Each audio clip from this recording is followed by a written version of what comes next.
আসসালামু আলাইকুম ওয়া রাহমাতুল্লাহি ওয়া বারাকাতুহু। আলহামদুলিল্লাহ বিরাসূলিহি কারীম, আম্মা বা'দ। আউযু বিল্লাহি মিনাশ শাইতানির রাজীম। বিসমিল্লাহির রাহমানির রাহিম। আলহামদুলিল্লাহ, আল্লাহ পাকের দরবারে অশেষ মেহেরবানি। আল্লাহ পাক আমাদেরকে কুরআন ও হাদিসের আলোচনা শোনার এবং বলার তৌফিক যিনি দান করেছেন, রব্বে কারীম আমার আল্লাহ পাকের দরবারে লাখ কোটি শুকরিয়া জানাই। আলহামদুলিল্লাহ। আমরা আলোচনা করব, আজকে গুরুত্বপূর্ণ আলোচনা করব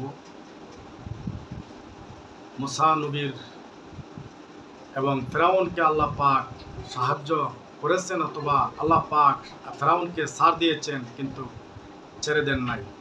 এই বিষয় নিয়ে আজকে আমরা আল্লাহ পাকের গজব থেকে বাঁচতে পারবে না কোনো ব্যক্তি। আল্লাহ পাকের নবীদের সাথে যারা অন্যায় করবে এবং আল্লাহ পাকের সাথে যারা অন্যায় করবে, আল্লাহ পাক ছাড় দিবেন কিন্তু ছেড়ে দিবেন না।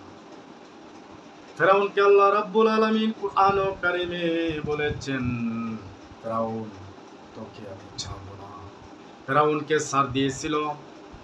ফেরাউন নিজে খোদা মেনেছে, নিজেকে নিজে খোদা দাবি করেছে, লোকজনকে বলছে তোমরা আমাকে খোদা হিসেবে মানো।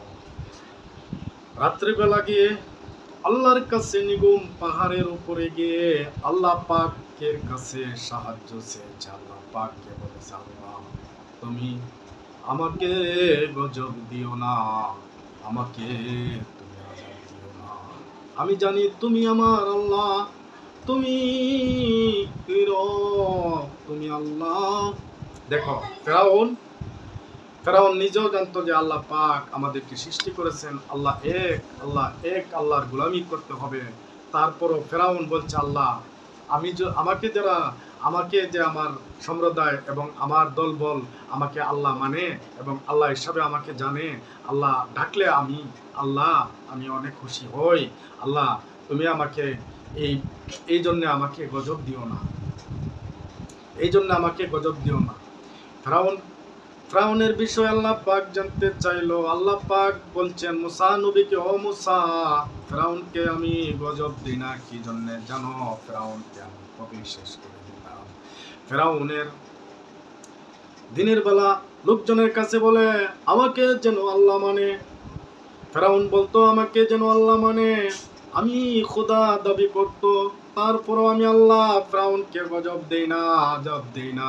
কারণ মুসা নবী, তুমি শোনো, তোমার যেমন দাড়ি আছে ফেরাউনের তেমন দাড়ি আছে, ফেরাউনের যেমন জুব্বা আছে তোমারও তেমন জুব্বা আছে, ফেরাউনের যেমন পাগড়ি আছে তোমারও তেমন পাগড়ি আছে। আমি আল্লাহ যদি ফেরাউনকে গজব দেই, ফেরাউনকে আযাব দেই, দাড়ির সম্মান হবে, অসম্মান হবে, পাগড়ির অসম্মান হবে, জুব্বার অসম্মান হবে। আর বিশেষ করে রাতের বেলা আমার কাছে ফেরাউন নিজেই আমার কাছে সাহায্য চাইতো, আমার কাছে দোয়া চাইতো। এই জন্য আমি ফেরাউনকে আমি আযাব গজব দেই না, কিন্তু আমি ছাড় দেব, ছেড়ে দেব না। আল্লাহ পাক ছাড় দিয়েছে কিন্তু ছেড়ে দেয় না। আযাব গজব একবারে দিয়েছিল নীল নদীর, যখন মুসা নবীর দলবল নিয়ে ওই নদীর ওই পারে গিয়েছিল। মুসা নবীকে দৌড়াইছিল এই ফেরাউনের দলবল নিয়ে, মুসা নবীকে ঘেরাও করতে চেয়েছিল। মুসা নবী এই ফেরাউনের ভয়ে, অথবা ফেরাউন তো বিশেষ বাহিনী, ফেরাউনের সারা দেশ দখল। মুসা নবীর কিছু পরিমাণ লোকসংখ্যা নিয়ে ফেরাউনের সাথে যুদ্ধ করা এবং সম্ভব ছিল না।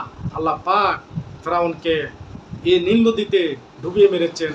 আল্লাহ পাক সুযোগ দিয়েছেন, অনেক সুযোগ দিয়েছেন, অনেক ছাড় দিয়েছেন, কিন্তু আল্লাহ পাক ছেড়ে দেন নাই। এই মুসা নবী তো এখন বেড়ে ফুরে গেছে। মুসা নবীর সামনের দিকে শুধু নদী আর নদী। আল্লাহকে বলে, ও আল্লাহ, আমি এখন কি করব? আল্লাহ বলে, মুসা নবী তুমি চিন্তা করো না, আমি আল্লাহর গোলামি তুমি করো, আমি আল্লাহ তোমাকে রক্ষা করব, বাঁচাবো, আমি আল্লাহ থাকতে তুমি মুসা কোনো চিন্তা করবে না। তোমার হাতে কি? মুসা নবীকে আল্লাহ পাক বলল তোমার হাতে কি? আল্লাহ মুসা নবী বলে আয় আল্লাহ আমার হাতে লাঠি, তোমাকে এই লাঠি দিয়ে এই নদীতে তুমি একটি বাড়ি মারো। সাথে সাথে আল্লাহ পাক বলার সাথে সাথে মুসা নবী সাগরের মধ্যে একটা বাড়ি দিয়েছিল। বাড়ি দেওয়ার সঙ্গে সঙ্গে এই পুরাটা সাগর একদম একটি রাস্তা হয়ে গিয়েছিল। এই রাস্তা দিয়ে তারপরে বলে আল্লাহ এখন কি করব? আল্লাহ বলেন মুসা তোমার দলবল নিয়ে তুমি এই রাস্তা দিয়ে তুমি চলে আসো এই পারে। তারপরে মুসা কারিমুল্লাহর দলবল নিয়ে ওই পারে চলে গিয়েছিল।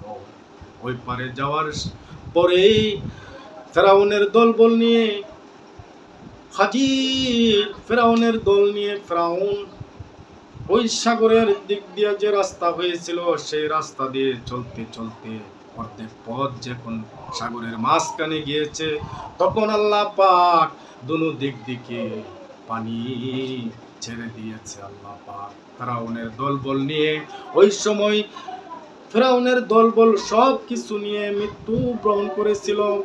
আল্লাহ পাক পানিতে ডুবে মারেছিল, ফেরাউনকে আল্লাহ ছেড়ে দে নাই।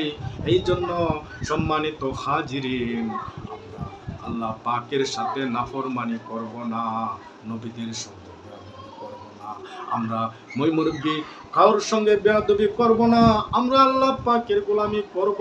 আল্লাহ পাক যেন সকলকে ফেরাউনের শাস্তি যে দিয়েছিল ফেরাউনকে, সেই কিয়ামত পর্যন্ত ফেরাউনকে জাদুঘরে রেখে দিব। জাদুঘরে এখনো আপনারা আমরা গেলে দেখতে পারবো। আল্লাহ পাক ছাড় দেন, ছেড়ে দেয় না, আল্লাহ পাক ছাড়বেন না, অবশ্যই পাকড়াও করবে ইনশাআল্লাহ। এই জন্য আমরা আল্লাহ পাককে সবসময় বই করি। আল্লাহ পাক ইচ্ছা করলে আমাকে আপনাকে যে কোনো মুহূর্তেই আল্লাহ পাক আজাব গজব দিতে পারেন। এই জন্য আল্লাহ পাকের ভয় আমাদের অন্তরে ঢুকিয়ে রাখি ইনশাআল্লাহ। আল্লাহ পাক যেন সকলকে তৌফিক দান করেন। আলহামদুলিল্লাহ, আল্লাহ পাকের দরবারে দোয়া করি সবার জন্য ইনশাআল্লাহ। আল্লাহ পাক যেন সকল মুসলমানকে, সকল উম্মতকে যেন হেফাজত রাখেন ইনশাআল্লাহ। সবাই ভালো থাকবেন। আল্লাহ হাফেজ।